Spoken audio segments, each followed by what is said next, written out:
I don't like playing poker that much. I'm writing down, okay? Now, hear me out. I want this game be popular. You can be a little mean sometimes. You're always making me uncomfortable. Olga's gonna pull some shit right now. Surprise, surprise. If anything, I am the butt of the joke. Exactly. I'm the greatest poker commentator who ever lived. Hi there, friends. I'm Olga, and I'm as passionate about poker as I am about having great conversations with fascinating people. Unfortunately, this is really hard to combine at the poker table. That's why I started my podcast. This is a great chance to dive into meaningful chats with nice people without a pressure of stealing each other's chips. And today I'm joined by a true legend, not just in poker commentary, but in comedy as well. One of the most recognizable poker commentators in the world, Joe Stapleton, or simply Stapes. The guy has bringing humor for over 15 years, and his jokes are still fresh as they were then. Welcome, Joe, and I'm very glad to have you here.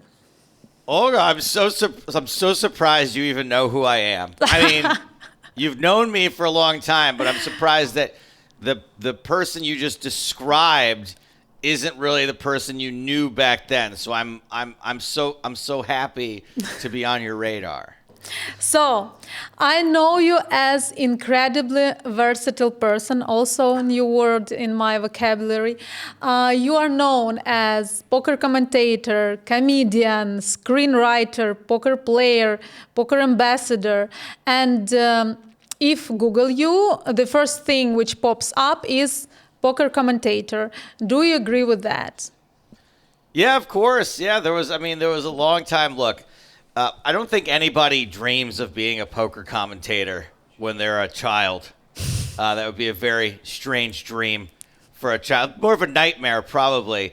And I think, well, maybe now, I don't know. It seems like now poker's pretty popular, and there are a lot of people that do sort of have that dream. I'll say this. When I was young enough to be having these sorts of dreams, it was not my dream. I wanted to be a stand-up comedian or on Saturday Night Live or on a sitcom, and poker commentator was sort of the thing that happened when you failed at those other things. It was sort of like a backup. It was like, well, he never really made it, but look, he's on channel 1000 now doing poker commentary. But even though that wasn't the dream right away, I think I fought against that also for a long time. I was like, I'm not a poker commentator. I'm a comedian, and my day job is poker commentator. But over the last few years, poker's really sort of become such a good community, and actually kind of a thing that, I don't know, that people care about, that I've embraced poker commentator now. I like being a poker commentator. I like being known for that. I think it's a perfectly respectable sort of position within the entertainment industry to have. Tell me one thing. Do you enjoy commentating on a show, or you would rather be a part of it? Oh, that's a good question. Like as far as like a poker show? Yeah. Well, it's a little bit easier to be at the table. I don't really get the chance very often to play poker, to be on TV. So I guess, but I do also like sort of when you're a commentator, you're kind of in God mode, right? Like you don't really have to worry about playing well or running well, and I kind of just get to make fun of everyone else and not really have to do anything very well. So I guess it's easier to be a commentator and let all the players have the pressure. I love playing poker on camera, but I really don't like playing for high stakes at all. I think recently I played in a 25-50 game on Poker Go. It hasn't aired yet, and I was so terrified playing for those stakes.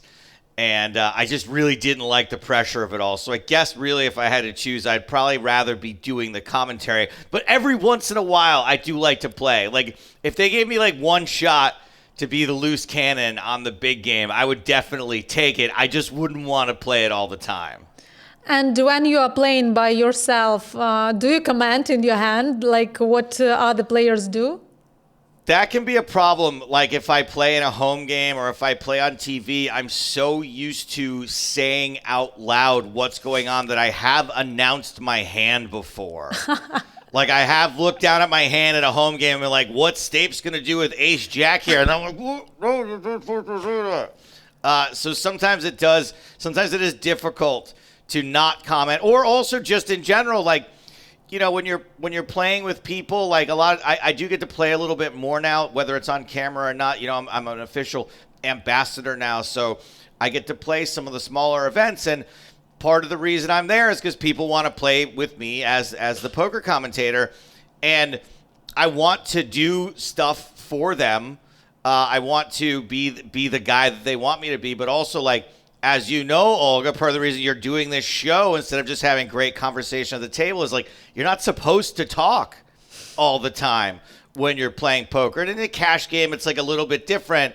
But if I'm playing in a tournament, I'm sitting there, I have a lot of stuff that I want to say about what's going on at the table, but it's not right. It's not the right thing to do in most situations, especially in tournament poker. So I have to shut the fuck up and keep my mouth shut, which is very difficult for a guy like me.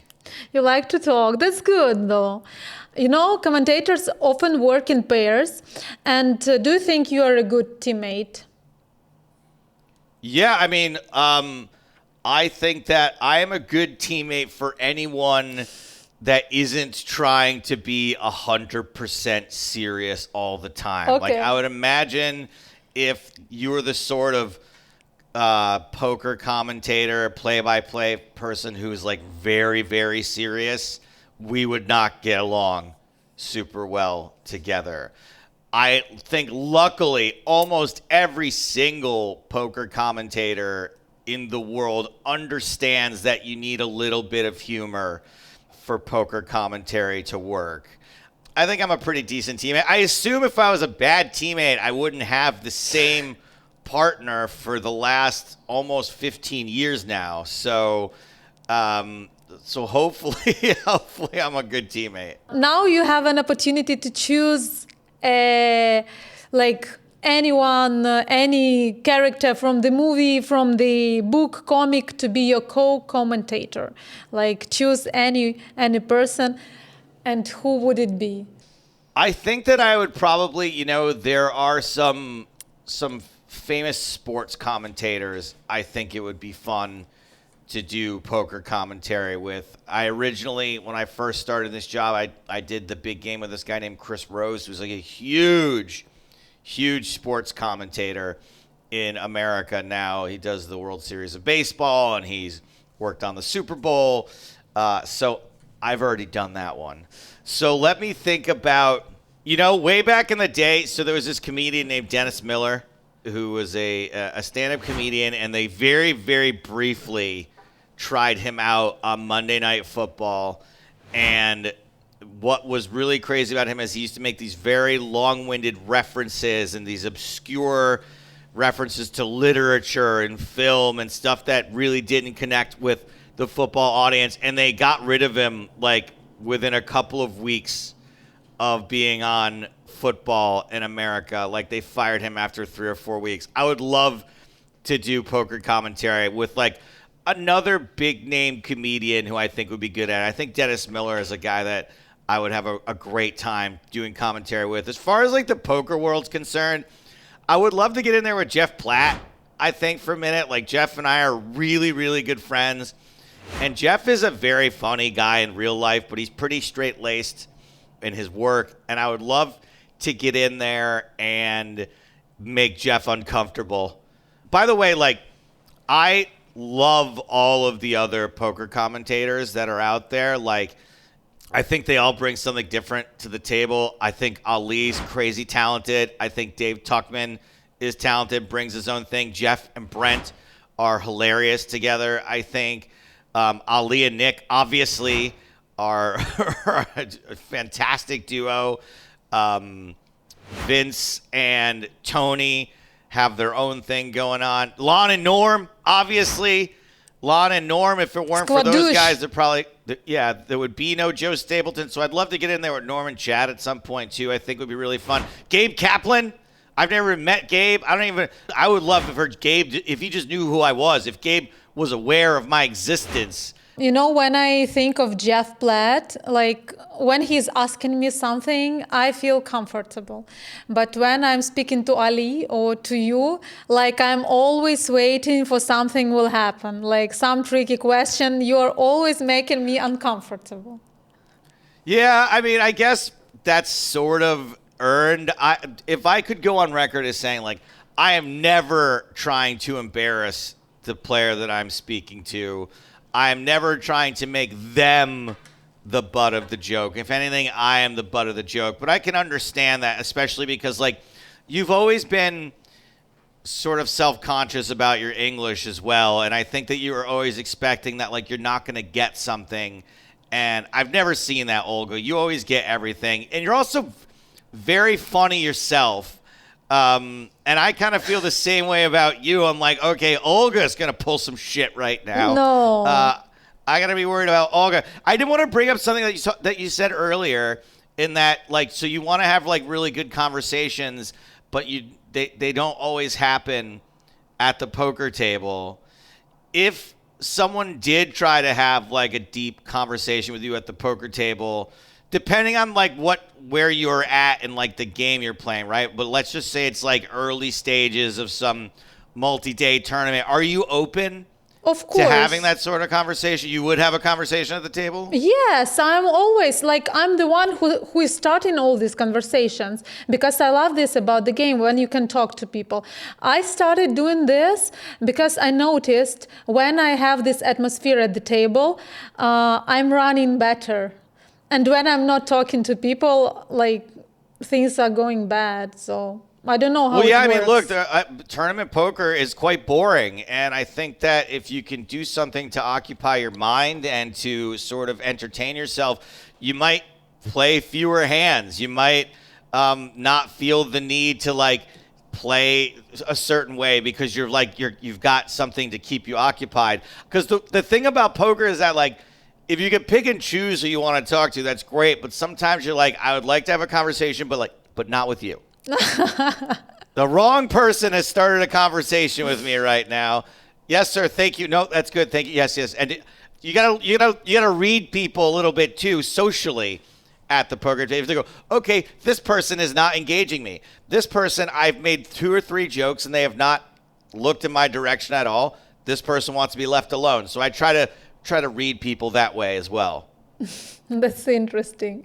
Do you get annoyed like when someone doesn't understand your joke or they like take it personally? No, I don't get annoyed at that. When they don't get the joke, that I feel like that's my fault. Rarely do people take it personally, and if they did, again, that would be my fault. Like I don't really, if someone's not into a joke I'm doing, that's fine.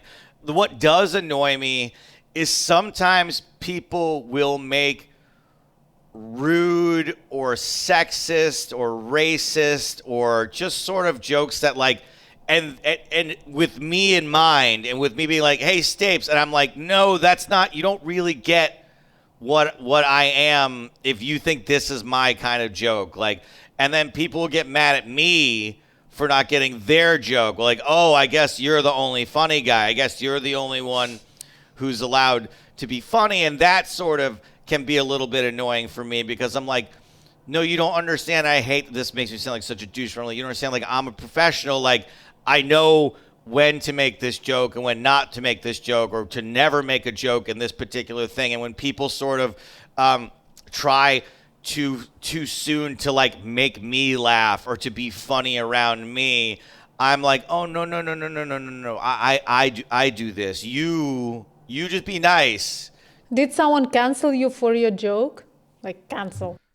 Not really. No, I mean, look, I definitely have said stuff like, you know, times have changed, and I'm sure if somebody dug up some joke of mine from 2013, like I used to, my big thing, like when Liv was on camera, was like my joke was always like to be like nervous about how hot Liv was, right? And like sort of flirting with Liv through the camera, and I wouldn't do that now.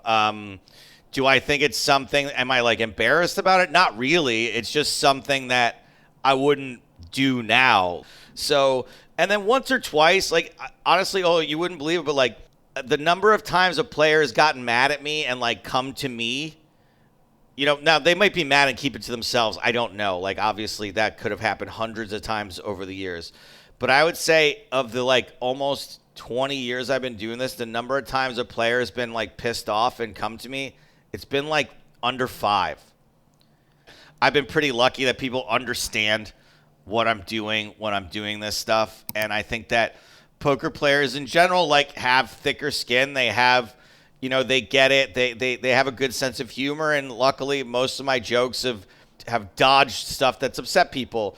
And I am also the sort of person that the few times that it's happened, I'm just like, oh, I'm sorry. I didn't mean to hurt anybody's feelings. I'm not one of those people who's like, well, you don't get it. Like, fuck you. Like, you need to grow. I'm like, oh, geez, I'm sorry. I don't want to hurt anybody's feelings. That's not what I'm trying to do. My bad. Whoops. Nice cave, by the way. Can you tell us more about your room? This is my office. This is my home studio. I have this big background from Poker Stars that I drag out here when I'm doing something like Scoop or W Coop. I drag it blocks it, makes me look like I'm in some kind of recording studio. But yeah, I'm a big movie fan. And so like all these shelves you see behind me are like full of DVDs. I used to be a big DVD collector in the 2000s. So I have something like 600 or 700 movies. Oh, I have a GPI award here. What's the name of this thing? This is for a GPI award for best podcast. Okay. Which year? This is 2021.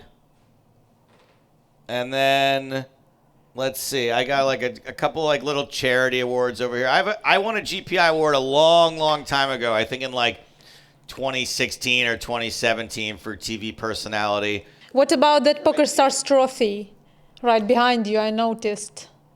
A trophy right behind me? Yeah. Big one, like High Rollers trophy.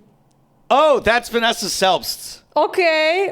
Surprise. Vanessa Selbst 1 year. She won like 3 of those at EPT Prague 1 year. And she was like, I don't have any more room for this. Okay. And I was like, I'll take it. So yeah.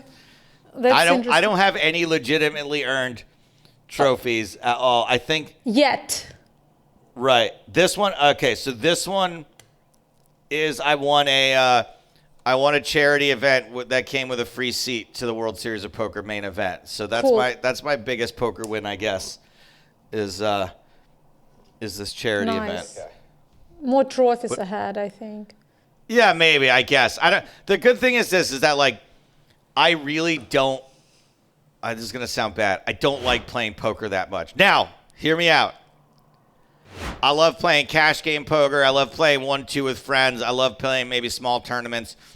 But like the stress that I feel, like I've played a couple of 1Ks, I think, or even when I played the 10K main event, when I played the World Series of Poker main event, it was the most stressful day of my life. I was so relieved when I went broke.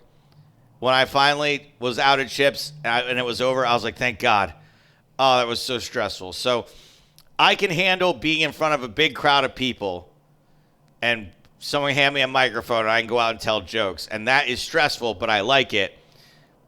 Putting $10,000 in front of me and telling me to play poker with it is the sort of stress I do not like.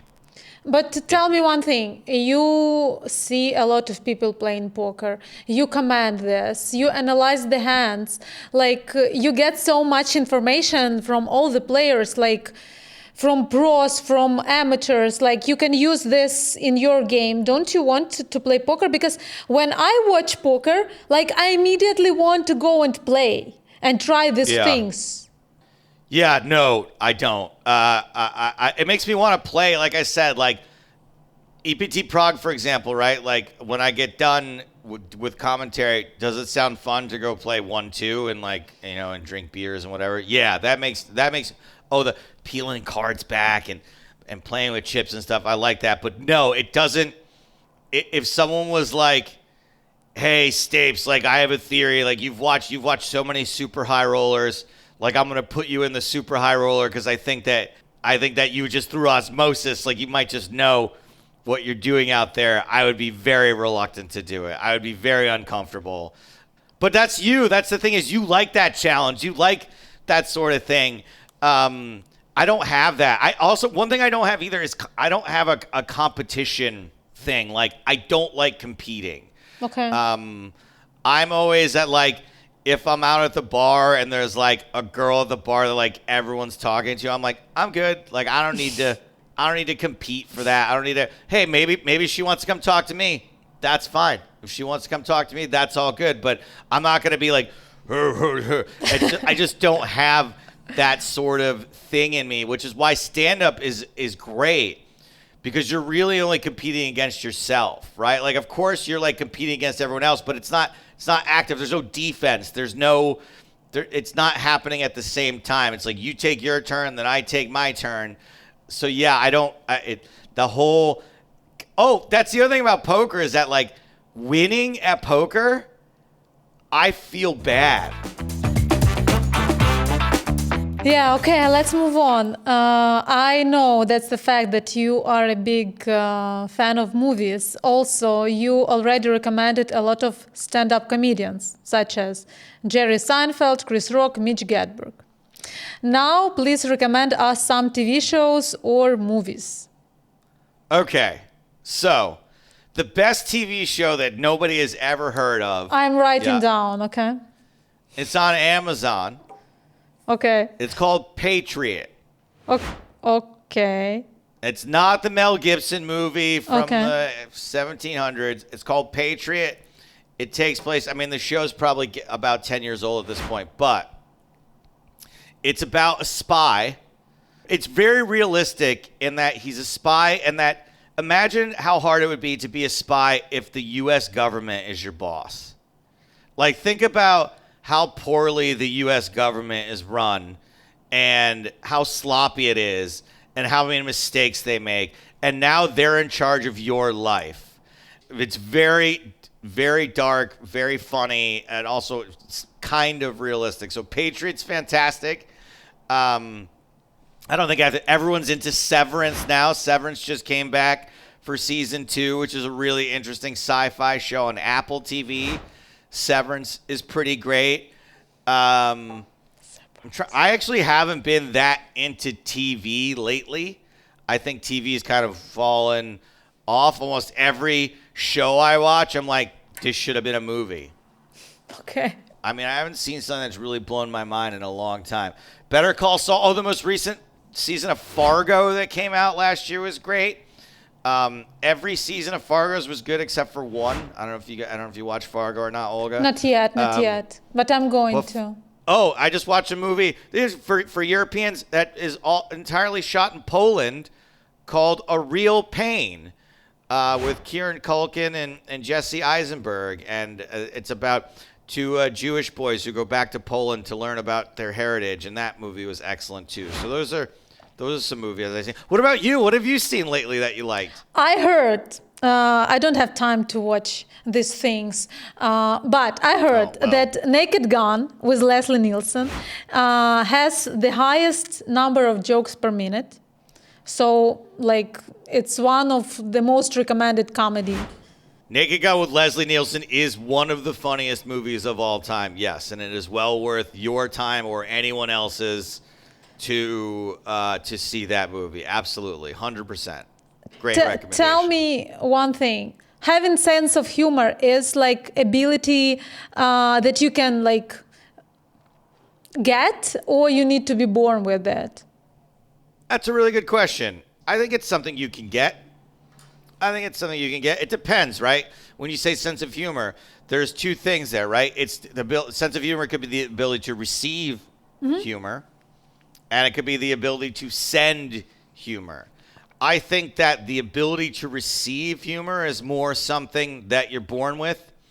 That if you're just not born with it, sometimes you just don't receive humor. But I think most human beings enjoy humor in some way. There's very few people you've ever met that are just like, I don't laugh, I don't like to laugh, I don't like these things. Almost everyone has some kind of sense of humor. The ability to send humor, I think, is something you can learn. The same way you can learn to sing or learn to be a poker player, right? People might. I always say this when I'm talking to people who are doing stand-up for the first time, that stand-up and poker are very similar in that you could be the how good you are at it your first time doing it is no indication of how good you might be at it. You could be the worst poker player who ever lived your first time playing poker, and you might go on to be one of the world's greats, or you might be really good at poker the first time you play it and end up never really being very good at the game overall because you sort of peaked there. I think in both, same thing with comedy. The first time you go on stage, you could be the worst ever. It doesn't mean you're not going to be good eventually. It just means you got to work at it. Does it make it easier if you're good at it right away because it inspires you, it gives you confidence, gives you that ability to like want to keep going and keep working at it? Absolutely. But no, I think both things can be learned, but it just depends. It's going to be harder work for some people than it is for others. Tell me, making jokes about yourself or making jokes about others, what's more natural for you? Well, I mean, it's more natural to make jokes about myself, but you can run out of material pretty quickly. So it's luckily whenever I'm doing poker commentary, there's 8 people there that all get to be my targets. And of course, it's a lot safer to make jokes about yourself than it is about other people. But no, I mean, that to me is like the real thrill, is being able to be funny and do jokes about other people, but without actually hurting anyone's feelings. That sort of very narrow sort of kick the field goal through the uprights kind of thing is part of the challenge, and I do enjoy that challenge. Yeah, maybe because I'm not a native speaker, some people do not understand my jokes and they think that I'm mean. So I prefer not to make jokes. Yeah, I mean, look, you can be a little mean sometimes, and Stop, I think that's more of like a cultural pie. thing. I think it's a cultural thing more than it is a language thing. Really? And yeah, but the thing is, I don't care. Okay. It doesn't bother me. Like, I get it. Okay. And I also think that whoever these people are that think you're being mean, you should be like, you should be so lucky that I'm even paying attention to you at all. That Olga, I'm speaking to you right now. Calm down. Chill out. Nice. Does it get harder to joke as you get older? I think that's a really good question. I think that my empathy, my ability to think about what effects my jokes might have on people, as well as, look, as you get older and you have a mortgage and you have bills to pay and you have a lifestyle that you like, that you worry about not only hurting someone's feelings because you don't want to, but saying something that's going to get you fired, saying something that's going to get you in trouble, saying something that's going to get you sued. There are various laws around the world that, like in America, you can kind of say whatever you want about whoever you want, and it's really difficult to get sued. But I don't do all my broadcasting in America.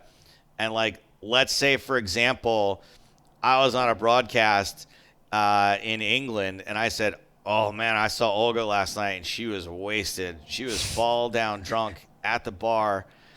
Olga can sue me. Really? For saying that. Yes, if Olga can prove that I have hurt her career, it doesn't even matter if what I said was true or not.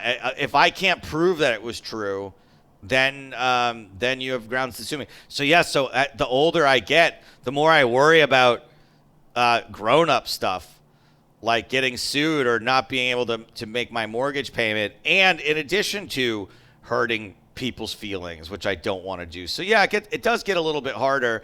And I guess that the trade-off is that it gets a little bit harder, but your experience level goes up. I know that you are also a screenwriter, and if you were I'm not. By the way, I'm sorry. Not to. I will never take credit for something. I've never actually finished anything other than the comic book. that counts. Yes. Okay. Cool. I wrote the comic book. I've never written anything else. If you were going to write a book about poker, would it be comedy, tragedy, I don't know, thriller, autobiography? Which genre? I know that this word seems to be fading into oblivion, but still, like, which genre would you choose for your book? Yeah, I think that I would have to write. They say write what you know, and just like in the comic book, Trapped. It is the genre is sort of it's comedy mostly, but with a little bit of drama in there because that's to me what life is. That's what my life has been a lot of what other people would assume is like very serious situations that I have had no choice but to deal with through comedy. The comic book is fiction, obviously. It's a bunch of stories that sort of all kind of happen to me or people I know, and I mix them all together and then added a bunch of fiction to it.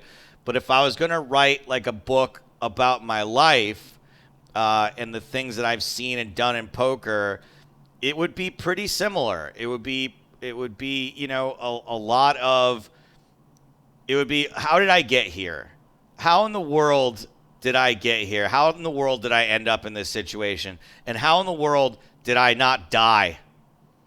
How did I not end up just leaving this industry forever after certain things happen? So, yeah, it would be comedy with a tiny little bit of drama. And I've always been lucky in my life that I've been able to, I think, sort of wiggle my way out of serious situations through comedy and through humor, and that's sort of like what the characters in these books would do.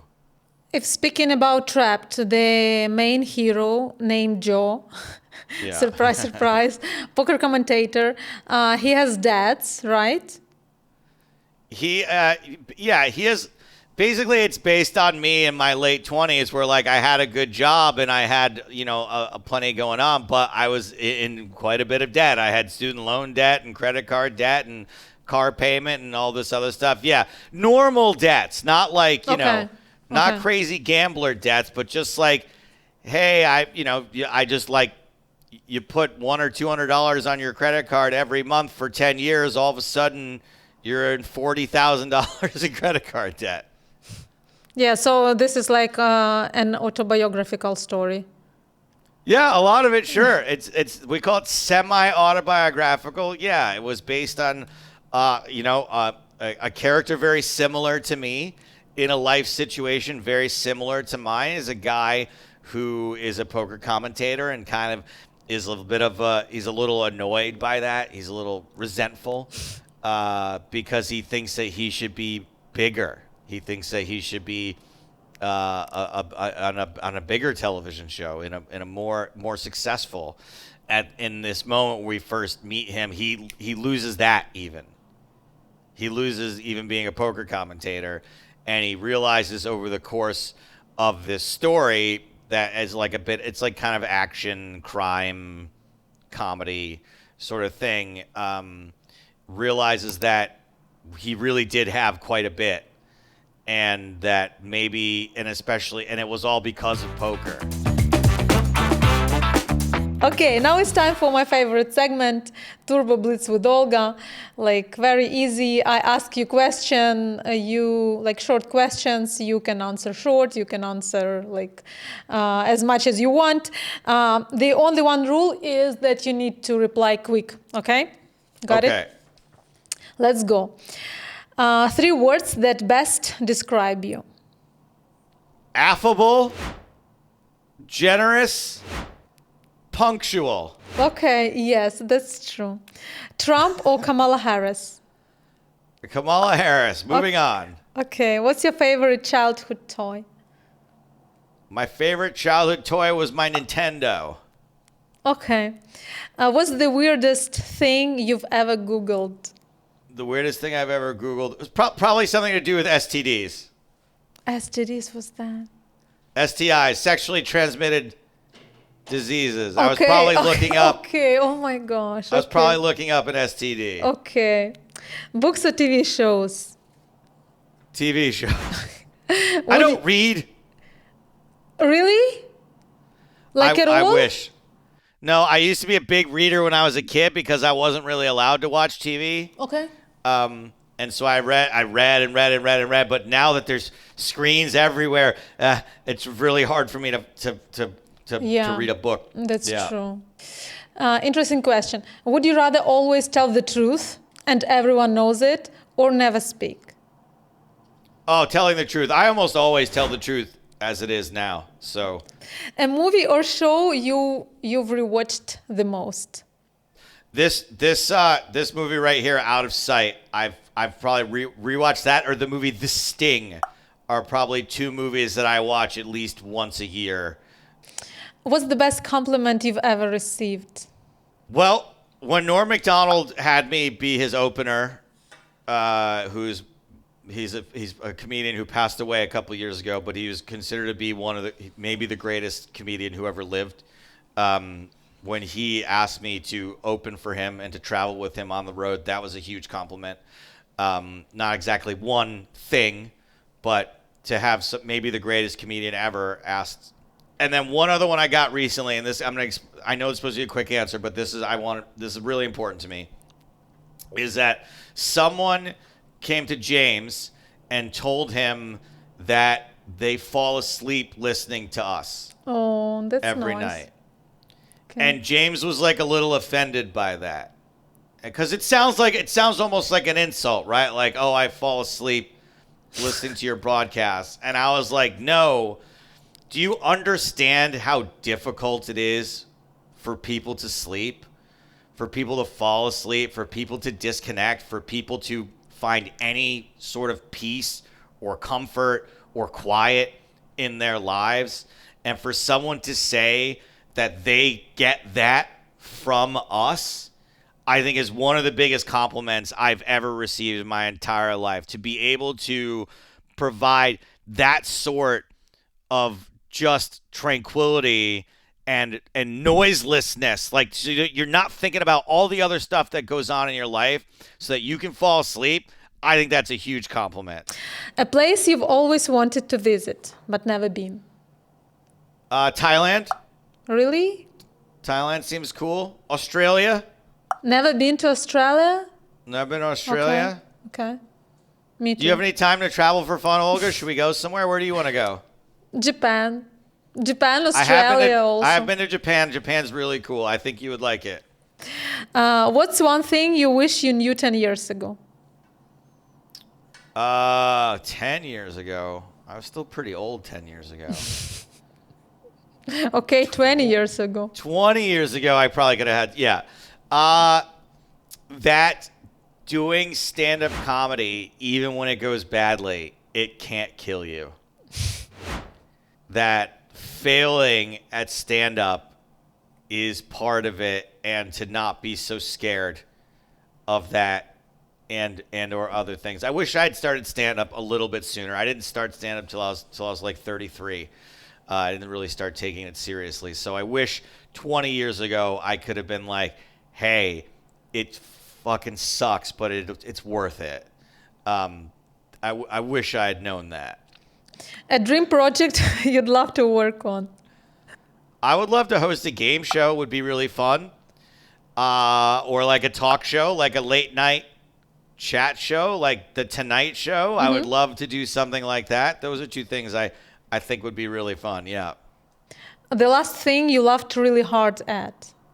I laughed really hard. There was an old SNL sketch that sort of made the rounds over the weekend with Alec Baldwin and Kristen Wiig in a car together. They're carpooling to work, and it's just a conversation between the two of them, but it's so funny. It's just basically how you'll be like having a conversation with someone and you'll say something totally innocent. Like, for example, you'll be like, Yeah, like I just, I had chicken last night, and someone will just be like, "You had chicken? What? Can you believe?" And they'll just go off on like why all the things are terrible about chicken, and you're like, I didn't mean for this to happen. Anyway, Alec Baldwin, Kristen Wiig, in a sketch in a car together. It was the last thing I laughed really hard at. Who's your favorite superhero? My favorite superhero is Wolverine. Okay.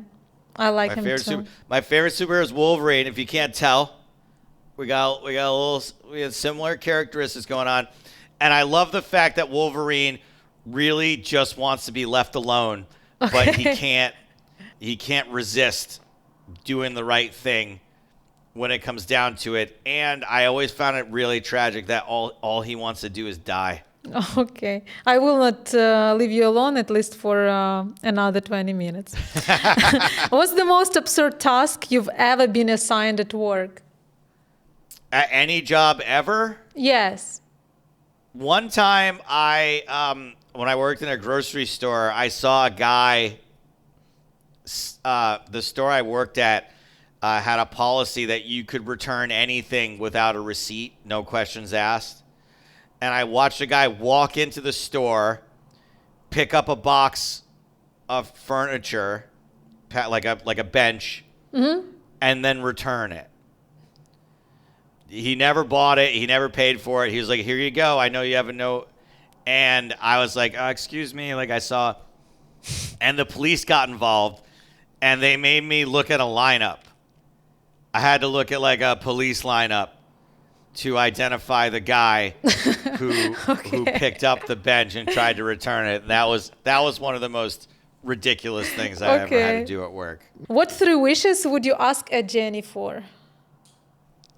I think I would like to have sex with a lot more people. Okay. Like a lot more people. So like consequence-free, nobody getting hurt, no Googling STDs afterward, sex with all kinds of people. We'll just leave it at that. There's one. I would want to have a lot more sex. 2, I would want to have the respect and the admiration of my peers. I would like for the people in my industry to all have good feelings about me and I would want for people to think that I'm a good person. Which Hogwarts house do you associate yourself with? I'm not really a Harry Potter person, but I know enough about it that I think I could answer this question. I'm a Boy Scout. I'm a Gryffindor. I'm a good guy. I want to be the hero. I want to do the right thing. I'm a Gryffindor. I can only name Gryffindor, Hufflepuff, Slytherin, Ravenclaw. What else is there? I have no idea. Okay. I'm a boring. I received the answer which I was waiting for. That's enough. Yeah. Okay. You won $1 million. Who's the first person you would tell? I would probably tell my wife, so that way we can have the divorce just right away. I'd be like, "Here's your half. It's been real. Thank you so much. This has been a really good time. Here's $500,000. Sorry, but we're broke up." Last one, but I think I have the answer. If you were invisible for a day, what would you do? Man, I don't know, because the only stuff you could do invisible that you can't do visible is stuff you shouldn't be doing. Exactly. But you would be so tempted to like rob a bank or something, right? I was thinking that you were going to make sex with as many people as you can. While I'm invisible? Yes. What? I guess that would probably help if a woman can't see how disgusting I am. But I would bend the rules of ethics, but I don't think I would break them. But I maybe would sort of spy on someone to see how I could get them to willingly take their clothes off for me, if that makes sense. Okay. Interesting. Like I would go and like learn what your favorite flower is and your favorite and all the ways to make you like me, and then when I was visible again, use all that information to maybe get in good with you. Let's speak about poker from the perspective of media thing. You were the one who invited me for Mystery Cash Challenge for my followers to know that this is a kind of cash game where you play 10 hands and you need to win at least one to, how to say it, to qualify for 10th hand, which is bonus hand, aka bomb pot. Very fun format. And can you please tell me why me? Sorry, this is going to come out wrong, but you were hot at the moment. You were. Everyone was talking about you. You had just been on Game of Gold, and everyone was talking about your magazine cover. And to have someone who has all of those characteristics of being interesting, fun, funny, bring a different perspective to the table, and you were being spoken about in the poker popular culture, zeitgeist, as we say. Mm-hmm. To me, that made you the perfect pick for that. Now that I don't think we've really spoken about it, we spoke about it on the day. Now that you've seen it, how do you feel about it? I didn't watch. You didn't watch? Okay. I didn't watch because I wasn't happy with my performance. I was sick before the show by accident. I didn't feel great. And yes, I don't think that first, you asked me who is guilty when you bust from the tournament? Not me. Things went this way that I couldn't perform great. They didn't want to fold to my bluffs, or I didn't win big hands. So that was not my fault. I don't know. That was not natural for me to play cash games, and I'm sure that next time I would perform better. I don't know. Well, I just want you to know that you wore a big dress, a ball gown, almost like a princess. And my boss would not let me make any princess jokes. No jokes about the dress. No jokes about the dress. I was not allowed to say anything about it. No, Joe, you're not going to make fun of the only woman at the table because she dressed up. So you didn't get the treatment. I don't know I told you that I didn't watch, but I heard the comments, and there were enough jokes from my dress in the comments, okay? But I think dress was nice. I don't know. Tell me, what do you think? How should poker be developed from media perspective? How we can make this game popular? How we can make it entertaining that even Charles Leclerc come and plays with us? Well, it's a good question, Olga, and people have been trying to figure that out for the last 20 years or so.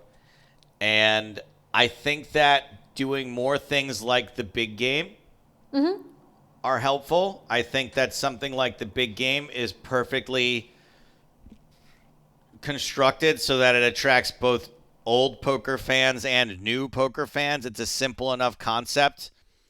And I don't know if this will work or not, but I think that having a piece of pop culture, something like a Rounders, that are kind of like the Queen's Gambit did a few years ago, something that's a very good piece of compelling, scripted, fictional pop culture that features poker might get people interested in the game again, might speak to a new audience that isn't really that familiar with poker.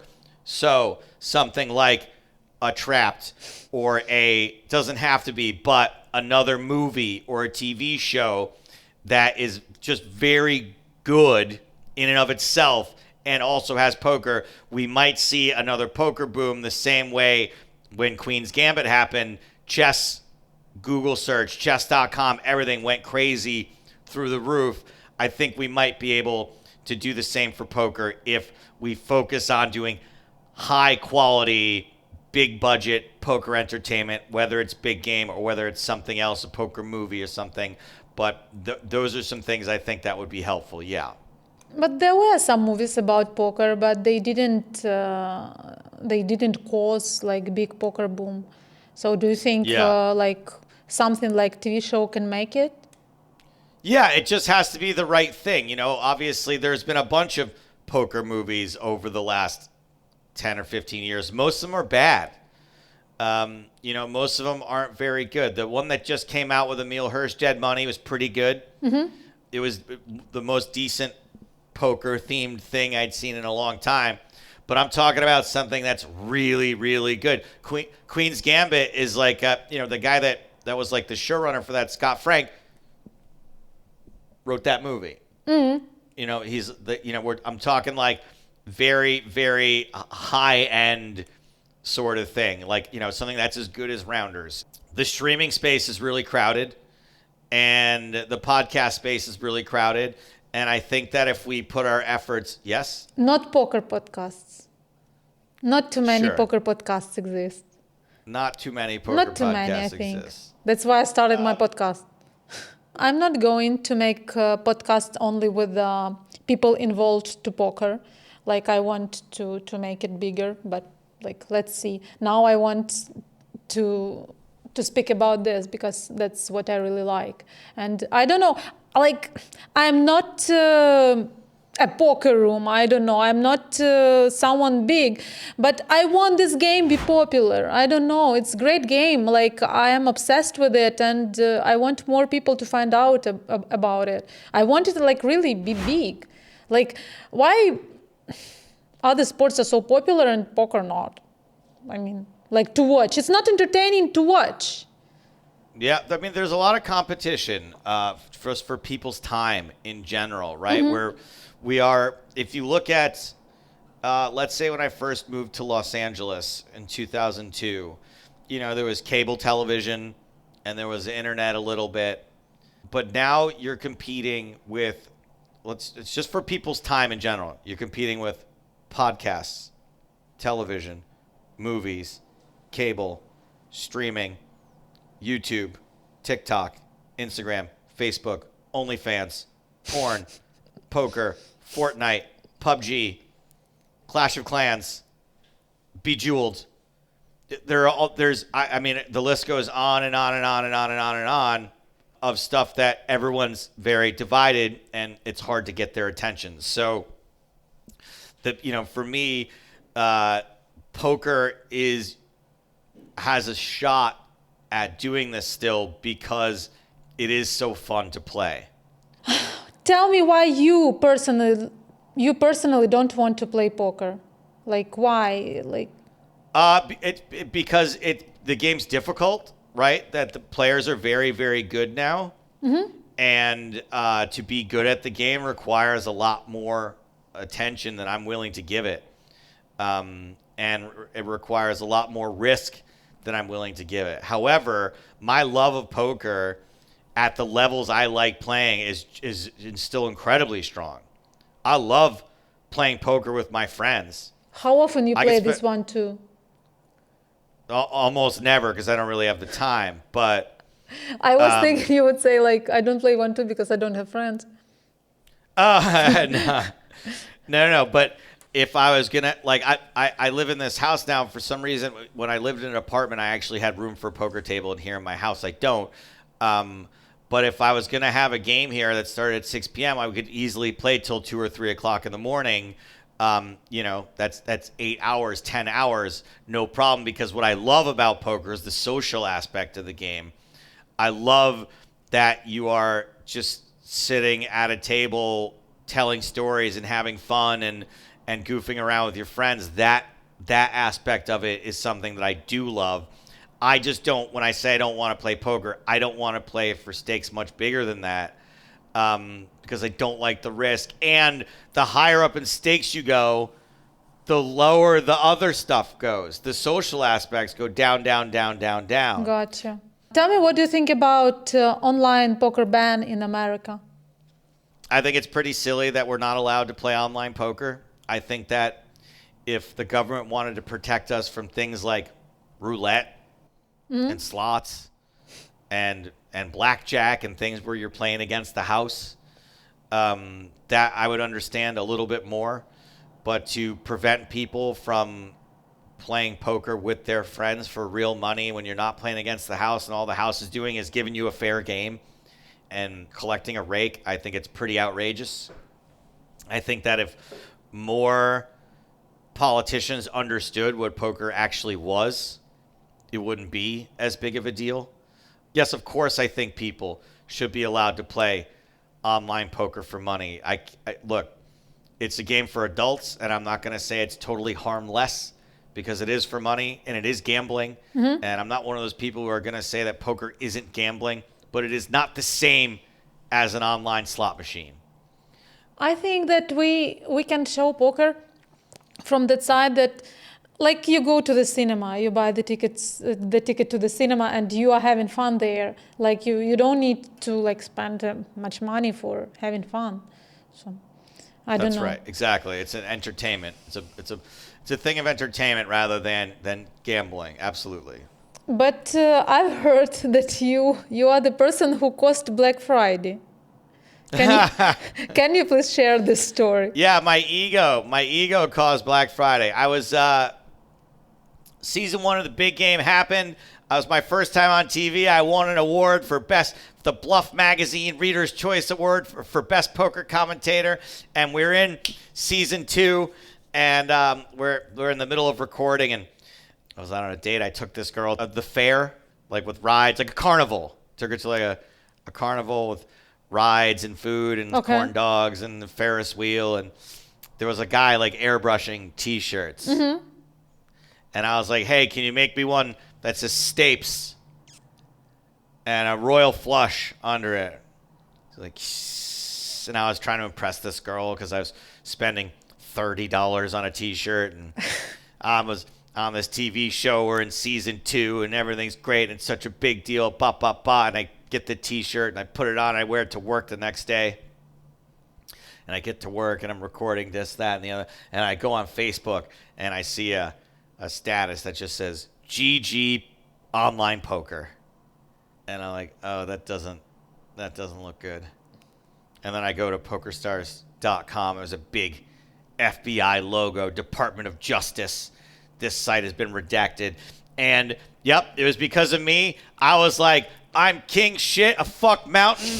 I'm the greatest poker commentator who ever lived. This will never end. Oh, I'm going to be huge. I'm going to be a millionaire. In fact, I'm having my own t-shirts made with my name on them. And the very next day, dead, gone, all of it. So, sorry, everyone. Sorry. When was the last time when you had no beard? Like, do you have a picture? Can we share it on my podcast? I think that people need to see you without it.